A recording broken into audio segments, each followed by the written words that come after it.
ठीक समय आएगा तो आपको रात में सपना देखिएगा, सब्जी खरीद रहे हैं तो कोई साड़ी खरीद रहा है, कोई सोना खरीद रहा है। जो आप काम करते हैं देखते हैं, तो जो आदमी महादेव के फेरा में दिन भर रहेगा तो रात में क्या देखेगा? कुछ तो देखेगा बढ़िया चीज। इसीलिए हम लोग को समय निकाल कर महादेव का काम करना है। पूजा के दुनिया में तो आप लोग बादशाह हैं, पूजा के दुनिया के तो आप लोग बादशाह हैं, लेकिन इसको थोड़ा कम करके महादेव के काम में ज्यादा ध्यान दीजिए। साहब किताब में लिखे हैं, मैं नहीं कर रहा हूँ, किताब में लिखे हैं कि जो शिव की बात करते हैं उनको बाह पूजा की कोई जरूरी नहीं है। उनको जो रोज बच्चा पढ़ता है उसको परीक्षा के दिन पढ़ना क्या जरूरी है? और जो पढ़वे नहीं करता है, देखिए परीक्षा जाएगा ना तो नजदीक से ज्यादा पढ़ता है। नहीं तो गाँव में लोग कहते हैं ना कि भोज के दिन कुहा रोपे, हमने तो कहावत है वो कि भोज के दिन थोड़ा रुपए। तो अपने इतना समय से 20 साल से 30 साल से थोड़ा थोड़ा भी समय निकाल कर किए होंगे तो आप चलते रहिएगा।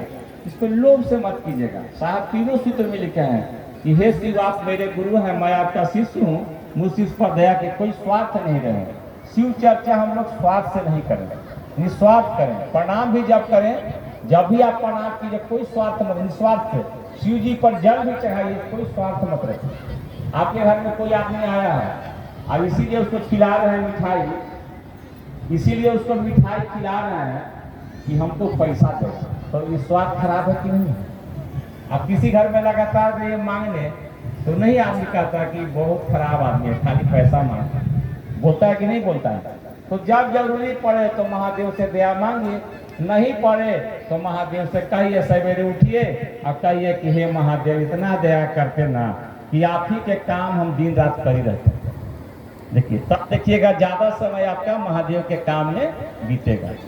और नहीं तो कोनो से लड़ जाइएगा, कोनो से झगड़ जाइएगा तो पता चलेगा कि लड़ाई में दिन बीत गया।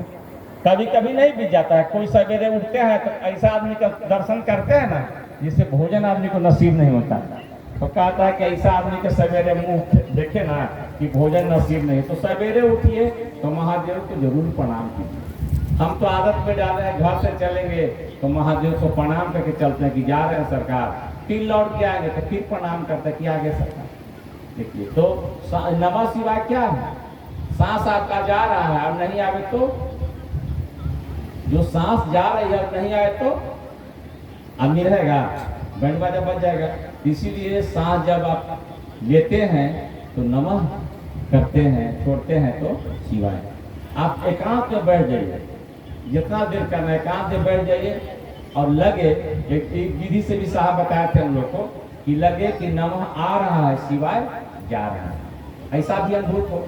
नहीं तो आप बैठे हुए हैं, आप महादेव का चरण याद कीजिए और उनका आपको स्वतः प्रणाम हो जाएगा। पूरा शरीर का साहब बोले थे पटना संगोष्ठी में कि महादेव का पूरा ध्यान करो, जैसे जो पिक्चर है ध्यान तस्वीर को ध्यान कीजिए, उनके चरण पर जाइए। जैसे चरण पर जाइए तो एक बार स्वतः प्रणाम होता है, बोलना भी नहीं है। जैसे हम लोग गाड़ी चलाते हैं, सामने वाला साइकिल चलाता है तो हम प्रणाम किया तो हाथ छोड़ देंगे, हम गिर जाएंगे कि नहीं गिर जाएंगे? औरंगाबाद में एक आदमी थे, बता रहे थे लोग, उनको जान का आदमी भी आता था, बूढ़ा आदमी थे, स्कूटर चलाते थे, कोई प्रणाम सर तो हाथ छोड़ के प्रणाम कर गिर जाते। तो सब बोलता था, तो बोले कि संस्कार हम क्या है, प्रणाम किया, गिरे तो गिरे, हम भी तो जवाब दिए, अलग बात हो गई।